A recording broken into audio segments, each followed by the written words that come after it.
On this channel, I try to cover the rarest of the rare when it comes to cars, the classics that you really never see or hear about. But the downside of this is that when a car is super rare, it tends to be super expensive just based on supply and demand. And we have all seen the prices of our favorite muscle cars rise meteorically over the past few years. And I'm sure a lot of us are thinking the same thing. Well, I can't afford that now. So I wanted to go on a hunt to find what I believe are the 6 best classic muscle cars that you can consistently buy today in very solid running and driving condition with a budget of no more than $20,000. To prove that getting a classic American muscle car with that V8 grunt can still be achieved by the everyman if you look hard enough and a bit outside the box. And these were the rules for my search. The cars had to be 1981 or earlier model years. They had to have came with a V8 option from the factory, and they have to routinely sell for under $20,000 in solid driver quality condition. This means no real rot, presentable paint, and a solid drivetrain. And they also have to have some aftermarket support. Now, I'm going to pre-warn you, these cars are not going to be vehicles like the B-body Mopars or your 69 Camaros. We have to make compromises at this price point. But based on those criteria, here are the 6 classics that I found. The 1973 to 1974 Chevy Nova. Now, the 73 to 74 Novas get a lot of hate primarily due to their impact bumpers, which I will concede do look significantly worse than the pre-facelift 68 to 72 Novas. But the kicker is that underneath, these are basically the exact same car. Heck, even some of the body panels are virtually the same, and the proportions are very similar. But because of the less desirable bumpers, these cars are considerably cheaper than the early ones. Granted, the 73 to 74 Novas never came with a big block stock, so the biggest engine you could find in one of these was a choked out small block 350 from the factory. But a rebuild or motor swap to another more rowdy small block would be an easy way to add performance to one of these budget muscle cars. And lucky for us, since the 73 and 74 cars shared the chassis with the earlier Novas, that means that most aftermarket suspension components that were designed for the GM X-Body platform can fit on this car as well. So if you wanted to do a full build on one of these, you certainly could, with the kits available from Hotchkiss for suspension, brake kits from Baer, and various parts from other brands. And if you can't stand the look of the front or rear end of these cars, don't worry, because there are plenty of forum write-ups about guys who totally undid the facelift and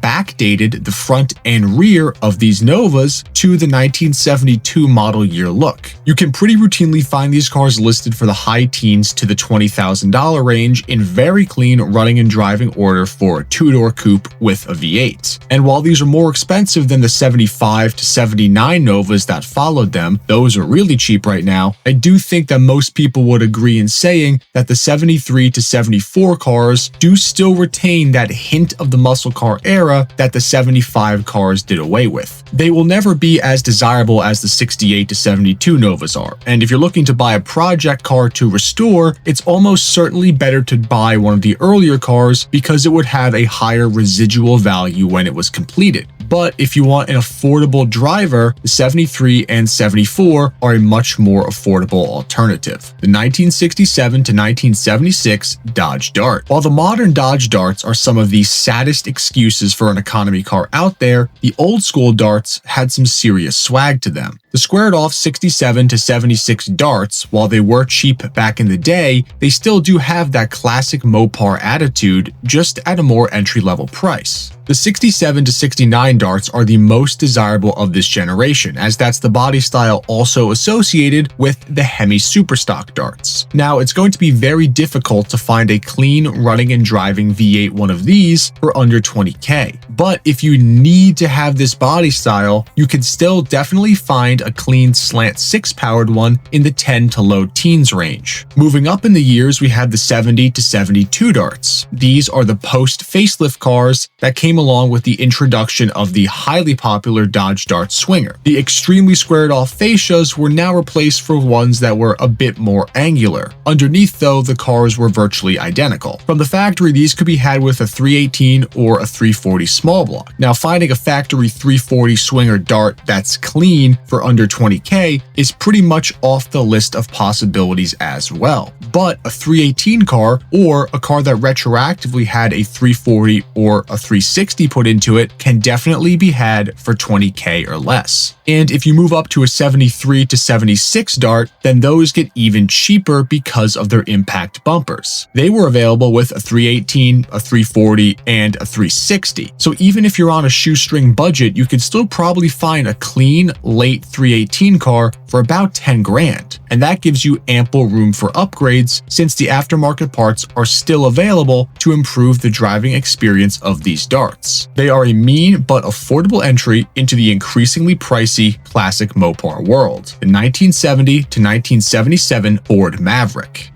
The Maverick, the Ford economy car successor to the Falcon. These are some of the most slept-on classics available on the market right now because you can even find a pretty clean V8 swapped Maverick for under 20 grand. And the kicker is that you could even get a 1970 to 1972 Maverick in this price range, which means you would be getting the desirable small bumpers. Realistically, you're not going to be getting a factory 4-speed 302 Maverick grabber for this price, but since the car was available with the V8 from the factory, it does technically make the cutoff for this list. With a curb weight of around 2,600 pounds, this is also the lightest car on the docket. So even with a mild 302 inside, one of these should be plenty fun to party with. Aftermarket suspension and braking components are available, as well as a decent selection of restoration parts. I think this is probably the best looking entry on the list of all the cars, and I really can't see you going wrong with buying a clean one of these and enjoying it as is. Even though these were cheap economy cars new, I think their handsome looks will always give them some residual value and cool factor for the tie-in to the Maverick grabbers. The 1971 to 1974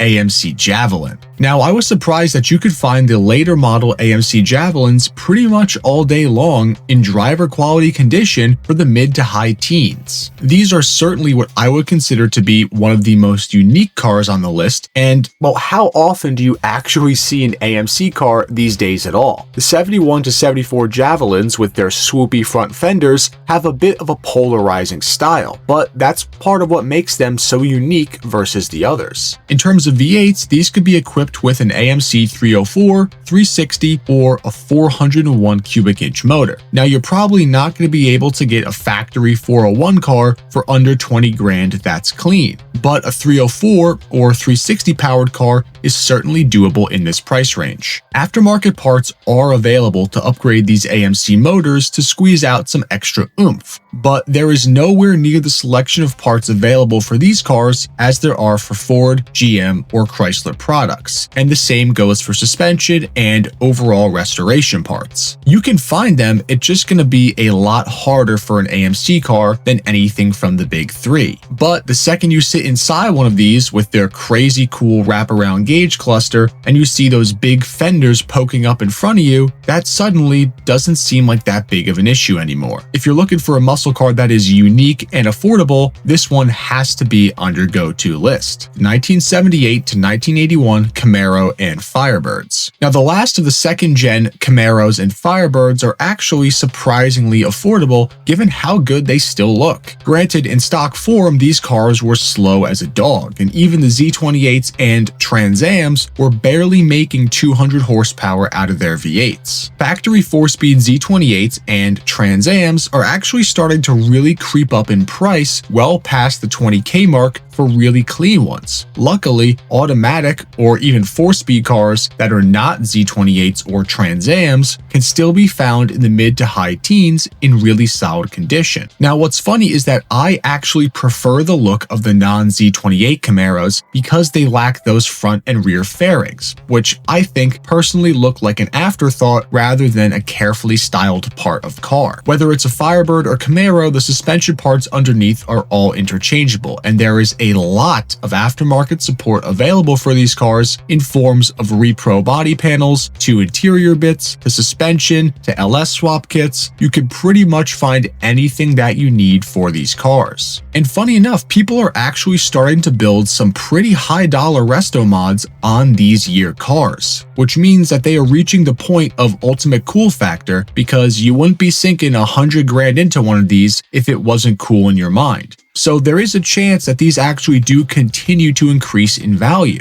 which is also an attractive proposition for these cars. 1972 to 1976 Ford Torino. Now, closing out the list is a bit of an oddball car. I personally love the 70 to 71 Torinos, but they are a bit pricey. So the next best thing would be a 72 to 76 Torino, specifically the non-sports roof cars. The third gen Torino redesign brought with it a very different look than its predecessors, and to be honest, I think it's one that's an acquired taste. The sports roof cars were much more fastback in nature and they look awesome, but they do command a premium to where you can't reliably source an early 72 car that is a sports roof for $20K. But you can get a formal roof car that's in really nice condition for under 20 grand. Under the hood, these Torinos came with a smattering of V8s, including the 302, a 351 Cleveland, a 400, and even the 429, which means that if you're buying one as a project, you can pretty much put any period Ford motor into it and it'll fit. In terms of the formal roof cars, you definitely won't be getting a 429 in there from the factory, but a 302 or a 351 Cleveland are still very capable motors that came in those cars stock. The 351 Cleveland does have a lot less aftermarket support than the 302 does, but there still are new heads and parts available for them to hop up performance if you so choose. Now, 72 would be the year to have for the Torino because of that front end being for that year only. 73 saw the introduction of the impact bumpers and a front end restyle that, in my opinion, does look a bit worse. However, the price difference between the 2 years is night and day. 73 cars are considerably cheaper, which means that you can actually pick up a clean sports roof 1973 car inside our budget and still have a couple grand left over. Restoration parts are out there, but it's not like there's a wide selection of them like there is for Camaros and Mustangs. So it's best to buy the cleanest one possible rather than having to wait for a new old stock part to pop up for sale on eBay. And those are the 6 affordable muscle cars that you can buy all day long for under 20K that are weekend cruiser ready. Now, obviously, these are not the holy grail muscle cars, nor will they ever be as desirable as the ones that we all personally know and love. But where classic muscle meets affordability for the average man, I think these are some of the best affordable classic muscle cars out there to just get in and enjoy.